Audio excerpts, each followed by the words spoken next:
Hello, welcome to food ഇൻഷി. ഞാൻ കുറച്ച് അട് എന്ന് പറയുന്ന ഒരു മീൻ എടുത്ത് വെച്ചിട്ടുണ്ട്. അട് പറയും, അടവ് എന്ന് പറയും, വേറെ എന്തൊക്കെ പറയുന്നത് എനിക്കറിയില്ല. ഇതാണ് മീൻ. നന്നായി മുറിച്ച് വാഷ് ചെയ്ത് എടുത്ത് വെച്ചിട്ടുണ്ട്. കുറച്ച് ഉപ്പൊക്കെ ഇട്ട് വാഷ് ചെയ്താൽ മതി. ഒന്ന് ഉരച്ചിട്ട് കഴുകിയെടുത്താൽ നല്ല ഉണ്ടാവും. അപ്പോൾ അതിലേക്ക് നമുക്ക് കുറച്ച് കായം അരച്ചെടുക്കാനുണ്ട്. കായം എങ്ങനെയാണെന്ന് വെച്ചാൽ കുറച്ച് മുളക്, അതുമായി തന്നെ കറിവേപ്പില ഉണ്ടായാൽ കുറച്ച് വെളുത്തുള്ളി, ചെറിയ ഉള്ളി, ഇഞ്ചി,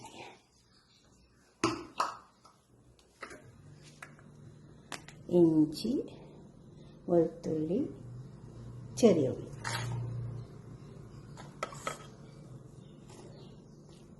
അതിലേക്ക് കുറച്ച് പെരുംജീരകത്തിൻ്റെ പൊടി ഇട്ട് കൊടുക്കാം. ഇത് പൊടി 1 ടീസ്പൂണ്. അതുപോലെ തന്നെ കുറച്ച് കാശ്മീരി മുളക് ഇട്ട് കൊടുക്കാം. ഇത് 1 ടീസ്പൂൺ ഇട്ട് കൊടുക്കാം. അതിന് എരിവ് കുറവുണ്ടാവും. ചെറുനാരങ്ങൻ്റെ നീര് ഒഴിച്ച് കൊടുക്കാം.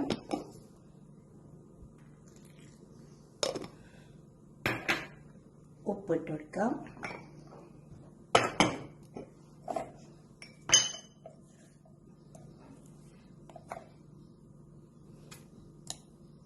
ഇതൊന്ന് മിക്സിൻ്റെ ജാറിലിട്ടിട്ട് നമുക്ക് അരച്ചെടുക്കാം. ചോറ് ഒഴിച്ചെടുക്കാം. നന്നായി അരച്ചെടുക്കാം. നമുക്കിത് മീനിന് തേച്ചെടുക്കാം. ഈ മീൻ കായം പറ്റുന്നില്ല. കായം പറ്റുക എന്ന് പറയും. അപ്പോൾ അതിങ്ങനെ ഒന്ന് അരച്ചിട്ട് പരത്തിയെടുത്താൽ നല്ല ടേസ്റ്റ് ഉണ്ടാവും കേട്ടോ. അതിന് പ്രത്യേക ടേസ്റ്റാണ്. എന്നിട്ട് പൊടി ഇങ്ങനെ കലക്കിയിട്ട് എടുക്കുന്നതിനേക്കാണ് ടേസ്റ്റ് ഉണ്ടാവും അരച്ചിട്ട്.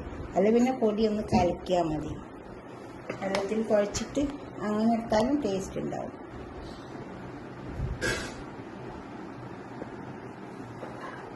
കുറച്ച് ഓയിൽ ഒഴിച്ചു കൊടുക്കുക. ഈ ഓയിൽ ഒഴിച്ചാൽ നല്ലൊരു ടേസ്റ്റാണ്. മസാലയൊക്കെ അതും അങ്ങനെ പിടിക്കും.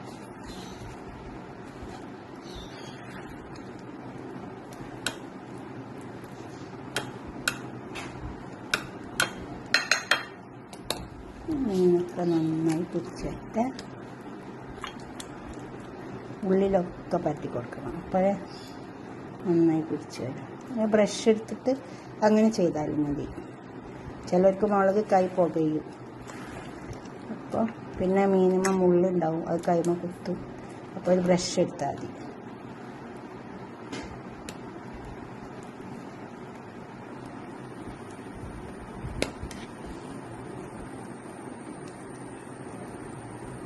ഓയിലൊക്കെ പറ്റി ഇത് നമുക്ക് പൊരിച്ചെടുക്കാം. കുറച്ച് സമയം ഒന്ന് വെച്ച് കൊടുത്താൽ മതി. അപ്പോൾ അതിൻ്റെ ഉള്ളിലേക്കൊക്കെ നന്നായി മസാല പിടിക്കും. ഇതുപോലെ 10 മിനിറ്റ് വരെ ഇല്ല. കുറച്ച് ഓയിൽ ഒഴിച്ചെടുത്തിട്ടുണ്ട്. അതിൽ കുറച്ച് അരി ഇട്ട് കൊടുക്കാം. എന്നാൽ മസാല പിടിക്കൂല. അല്ലെങ്കിൽ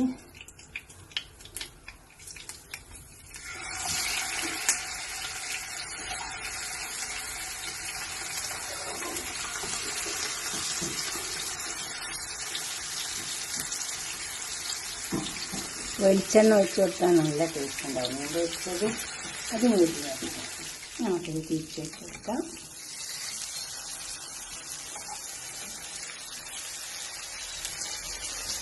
അങ്ങനെ കുറച്ച് അരിമണി ഇട്ട് കൊടുത്താൽ മതി. അപ്പോൾ കടായിൽ മസാല ഒന്നും പറ്റില്ല. ആ ഭാഗം എന്നിട്ട് നമുക്ക് പാത്രത്തിൽ സെർവ് ചെയ്യാം. കുറച്ച് കറിവേപ്പില അതവിടെ കിടന്ന് മുരിഞ്ഞോളൂ. അപ്പോൾ നമ്മൾ മീൻ പൊരിച്ച് നല്ലോണം മുരിഞ്ഞ് വന്നിട്ടുണ്ട്. ഇത് നമുക്കൊരു പാത്രത്തിലേക്ക് സെർവ് ചെയ്യാം. ഞാൻ മീൻ പൊരിച്ച് വെച്ചോട്ടെ.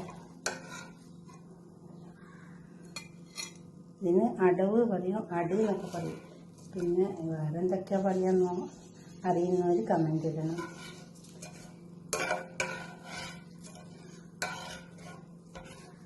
ഇതുപോലെ ഉണ്ടാക്കിയിട്ട് നിങ്ങളുടെ അഭിപ്രായങ്ങളും നിർദ്ദേശങ്ങളൊക്കെ കമൻറ്റ് ബോക്സിൽ അറിയിക്കുക. ലൈക്ക് ചെയ്യുക, അതുപോലെ തന്നെ ഷെയർ ചെയ്യുക, സബ്സ്ക്രൈബ് ചെയ്യുക. ഇതിൽ മീനിൻ്റെ കറിയുണ്ട്. മീൻ പൊരിച്ചത് തന്നെ പല മാതിരിയിലുണ്ട്. കറിയും പല മാതിരിയിൽ ഉണ്ടാക്കിയിട്ടുണ്ട്. നിങ്ങൾ ഉണ്ടാക്കി നോക്കിയട്ടെ. എന്നിട്ട് നിങ്ങളുടെ അഭിപ്രായം നിർദ്ദേശമൊക്കെ കമൻറ്റ് ബോക്സിൽ അറിയിക്കുക. വേറെ എന്തെങ്കിലും ഇതിൻ്റെ പേരറിയുമെങ്കിൽ അതും കമൻറ്റ് ബോക്സിൽ അറിയിക്കുക. അടുത്തൊരു വീഡിയോയ്ക്ക് നമുക്ക് പിന്നെ കാണാം. ബൈ. കുറച്ച് ചെറുനാരങ്ങ ഒഴിച്ചിട്ട് കഴിച്ചാൽ നല്ല ടേസ്റ്റ് ഉണ്ടാവും.